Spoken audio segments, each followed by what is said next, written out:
To sai jiya da safe. Duk kwanakin da aka yi kana gurin? Duk ina gurin a cikin gidan nan da suka shigar da ni da ba a fita. Na je na samu wasu a ciki. Daga wanda zai ce mun ya kai wata ɗaya, sai wanda ya kai sati. Duk masu irin lalura kun. Ina ni ne kaɗai sai shi wannan nawa dan abokin nan nawa wanda ya kai ni. Ni ne kaɗai wanda na je wanda yake da lalura na rashin gani. Shikenan sai shi wancan din sai na mishi bayani to da ya kira ni ya ce gashi nan zuwa. Sai shi wannan dan abokin na wanda ya kai ni gurin da sassafe sai ya fita ya ce ya tafi ofis ba zai je da ni ba, amma can an jima idan shi wannan garanto na din zai zo zai sa akwai wata yarinya za ta fito da ni sai mu je can ofis a mun garanto. Yake ce mun amma idan wannan unkul shi wannan wanda aka turo din ya zo za a san hikiman da za a gaya mishi ai ba ya zo domin garanto bane, sannan kuma kar in gaya mishi na bayar da wannan 80,000 din da na fara bayarwa. Na'am, ba su san ko da ma ka riga ka faɗa ba. Yawwa ba su san na riga na faɗi wannan ba. A su kokarin su suna kokarin su convincing dina in faɗi abu ra'ayin su kar in faɗi ra'ayina. Bayan ba su san na riga na gabatar da komai a can ba. Ka fahimta ko? To shikenan sai wancan din sai ya ce mun to yanzu in samu wani wanda ya san gurin sosai ya kwatanta mishi. Sai na samu wani daga cikin wanda na je na same su na ce to da Allah menene cikakken sunan nan gurin, ya ce yayi wata ɗaya bai san sunan nan gurin ba. Kamar ba dai sun zama sun yi kidnapping din su ne. Yawa sun yi kidnapping din mu zaka ce ba su ba. Wai su wadancan kai sabo ne kai ne dan hoton su. To ni sabo ne. Shikenan ya fita sai je konkusa musu daki. Ya ce wai menene sunan nan gurin ne? Kawai suka mai da kofa suka rufe. Shikenan to sai tun da an riga an gaya mun sai na kira shi sai na ce ai daga guri kaza zaka hau mashin na guri kaza sai ka ce akai ka guri kaza. Bayan na gama suka ce ya aka yi na san sunan nan gurin su sunan nan baka sani ba. Su ba su sani ba amma ina zuwa har na sani. Na ce musu kar ku damu. Kawai sai ga shi wancan yana zuwa. To sai shi wancan din ya kira shi wancan abokina. Ya ce to gashi nan fa ya zo ya za a yi yanzu ya haɗu da su.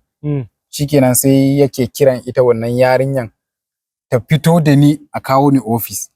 Sai nake gaya mata a'a yanzu zancen in bar nan bai taso ba. Domin akwai wanda kuka ce ya taho yana nan zuwa zai zo nan. In ya zo nan sai mu tafi tare. Ya za ka ce wani ya zo? An ce maka ana zuwa mana nan ne. Tashi mu tafi. He na bi ta muka fita. Bayan mun fita gidan sai na ce to daga nan ba zan matsa gaba ba. Ba zan yi gaba ba kuma ba zan koma cikin gida ba. Na dake ni a kokari na shi wancan ya zo ya san inda suke. Ka fahimta? To kai na ce mata shi bai san ni ba ni ma ban san shi ba. Yanzu in na ce mishi ya tsaya ina zan ce mishi ya tsaya. Baka sani ba. Saboda ka mu jira ya zo nan ya kara so ya same mu. Sannan sai ya zo nan ya same mu sai muka juya da shi. Sai muka kai can wajen office nasu din. Inda suka fara ajiye ni din. Sai suka fara mishi bayanai iri wanda suka mun. Domin su gamsar da shi aikin su aiki mai kyau ne. Daga nan sai muka fito daga gurin su sai ya je kira shi mahaifina ya sanar da shi gashi abin da ya fahimta. Ya ce mishi to ya gaya musu shi ya ji a bar ni in dawo ko idan na dawo muka yi magana da shi maganan baki da baki na mahaifi da ɗa to ya fahimta tunda yanzu an mishi bayani ya fahimta to zai turo da ni in dawo da wannan kuɗin da ake bukata domin in zama cikakken ma'aikacin su. Suka ce an tabbatar da cewa zan dawo. Aka ce a'a zan dawo. Daga nan fa sai na samu suka bar ni daga nan gurin da wannan wanda aka turo sai ya ɗauke ni a motan shi ya kai ni tasha sannan sai aka sani a tasha na yau Kaduna. Allah sai yanda nayi na kubuta na zo nan gurin yanzu sauran waɗancan suna can. Yanzu sauran waɗancan suna can. Yanzu kana da kira ga al'umma cewa a tabbatar da cewa ba kowa zai kiran ka wanda ba ku da wata alaka da shi ba ka yarda da shi ka je ka kwashi guri ka je ba. Ko ma wanda kake da alaka da shi ne. Domin shi wannan dan makarantar mu ne kamar yadda na gaya maka. Shi dan wani jiha ne? Shi dan Edo State ne. Dan Edo State ne. To a lokacin da muke secondary tare da shi dan cikakkiyar yarda lokacin ina SS2 yana SS3 akwai wani yana SS1 mu uku to kwanan mu wanda ya san dakin a Abuja ne wanda ya san makarantar kwana ya san kuna to kwanan mu guda ne idan na tube uniform ɗina wancan shi ma ya tube uniform nashi ya aje to shi wannan din wanda ya kira din sai kaga ya dauki uniform namu gaba daya je ya wanke saboda alaka. Yawwa saboda alaka da dangantaka da take tsakanin mu da shi. In ruwan wanka ne bokitin mu ya ga babu ruwa sai ya dauka ya je ya ɗebo mana da jarakuna ya cika idan mu tashi kawai mu dauki ruwa mu je har ya saba mana da hakan mu din ma idan mun tashi ko bai yi ba sai mu je mu yi mu dauka har da nashi.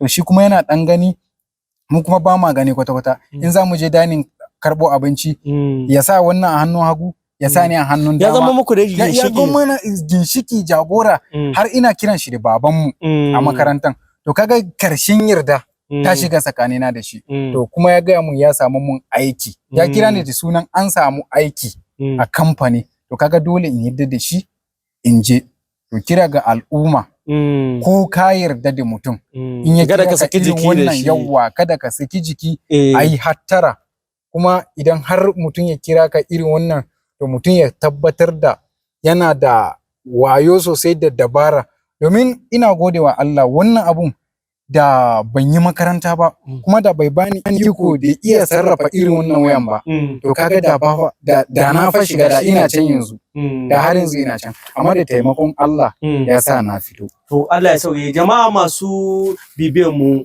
da haka muka kawo ƙarshen wannan labari nashi kamar yadda yake faɗa shi ya zo ne takanas ta Kano domin ya wayar ma da kai mutane al'umma wanda ma yake da wato lalura ta rashin gani har ya irin wannan dubarar kaga wannan shi ke nuna cewa ilimi yana da amfani sosai jama'a kullum abin da muke kokari mu faɗa muku a rika kiyayewa Allah ya ƙara raba mu da mugun ji da mugun gani malam Musa Allah ya ƙara tsarewa muna godiya ubangiji Allah bar zumunci da kawai a gode sosai aure